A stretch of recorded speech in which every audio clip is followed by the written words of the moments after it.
5-6 বছর আগে ওইখানে একটা সেম ঘটনা ঘটেছিল, ওই বাচ্চা একটা ডুবে গিয়েছিল ঠিক সেই জায়গাতে।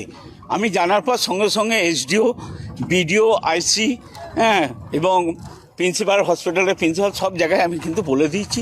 এখানে প্রধান খোঁজ নিয়েছি, জানিয়েছি ডুবুরি আনার জন্য চিন্তাভাবনা করছে, আর যাতে দ্রুত তাড়াতাড়ি উদ্ধার করা যায়। তবে বুঝতে পারছে না, যেখানে একটা ঘটনা এর আগে ঘটেছে তার বাড়ি এই দিকে, এতটা দূরে আসছে, তার বাড়ির খেয়াল রাখবে না। খুব দুঃখ প্রকাশ হচ্ছে যে একটা এরকম ঘটনা ঘটে যাওয়ার জন্যে, দুঃখজনক ঘটনা। আমরা এসেছি সবাই, আমাদের বিডিও অফিস থেকে আমরা, আমাদের কর্মাধ্যক্ষরা, সহসভাপতি, কর্মাধ্যক্ষরা সবাই এসেছে, মিতা এসছে, কাকুলি এসছে, সুখেন্দু এসছে, হ্যাঁ, সবাই এসেছে, চন্দনাও এসেছে।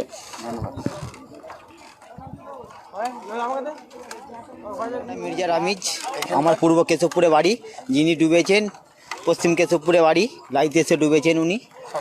হাওড়া থেকে আসতেন শুরু করে আছেন, আর কা আছেন 20-30 ফুট জল আছে নিচয়। আমরা যে আরে খুঁজছি, আমাদের কিন্তু জলে পা ঠেকছে না, নিচয় গ্যাঁজ আছে আমাদের বহুত।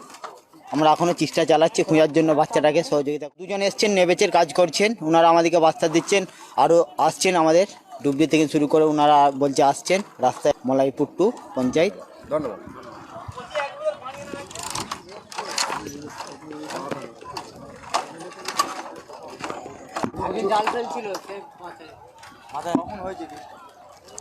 তো আমি আসলাম, মানে বিষয়টা যেটুকুন জানলাম যে একটা বাচ্চা চান করছিল এখানেতে, চান করতে যে সাঁতার জানে না বাচ্চাটা, নদীতে মোটামুটি রেস আছে একটা, তো বাচ্চাটাকে পাওয়া যাচ্ছে না, এখনও খোঁজাখুঁজি চলছে।